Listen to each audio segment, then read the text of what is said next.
Hi, Dr. Scott Jensen here. And yes, I'm running to be the next governor of Minnesota. I'm not used to being called names, but that's happened a lot in the last 22 months as well.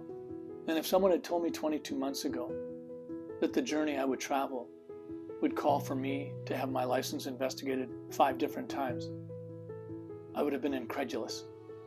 But that's what's happened. Minnesota State Senator says he's being investigated for public statements he's made about COVID-19. The Chaska Republican admits he's a burr in the saddle to those in charge of Minnesota's COVID response. This is a conversation that, quite frankly, Minnesota and America has to have. I can deal with the lies and the falsehoods, and whether or not you think you can, you'll have to, because you don't get a choice. But there was an article that touched my heart recently in the New York Times, and it asked the question, is it time to start moving back to normalcy?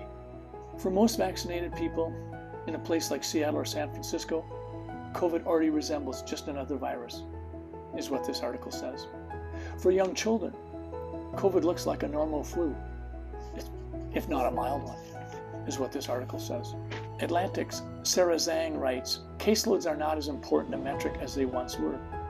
They're becoming less and less useful. When we think of returning to normalcy, we think about number of cases, number of deaths, number of hospitalizations, and if you speak to a narrative that someone else doesn't like, you'll be called names, and lies will be cast your way. But the Washington Post recently asked an epidemiologist at Johns Hopkins University, Jennifer Nuzzo, when the pandemic would end, and she said this: it doesn't end. We just stop caring. I think for most people, it just fades into the background of their lives. We are not going to drive COVID-19 into some COVID-0 scenario. This COVID-19 virus has had its way with us. As many respiratory viruses do, we know who is vulnerable. We need to do as much as we can for them, whether it be providing them protection, providing them high-quality N95 well-fitted masks, whether it be vaccinations. But we have to realize that we're all in this, and that the great majority of us have little risk in terms of lethality from this virus. And the fact of the matter is, we could start returning to normalcy.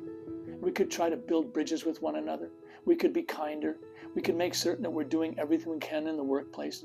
We could stop firing people because they won't follow our way. We could stop using elected officials' empty words as a tool by which to terminate someone who's worked for us or worked for you for decades. We're already ready to be better than we were before, because the last 22 months haven't been the best version of who we could be. It's time to start returning to normalcy. The New York Times has it right. Think about it.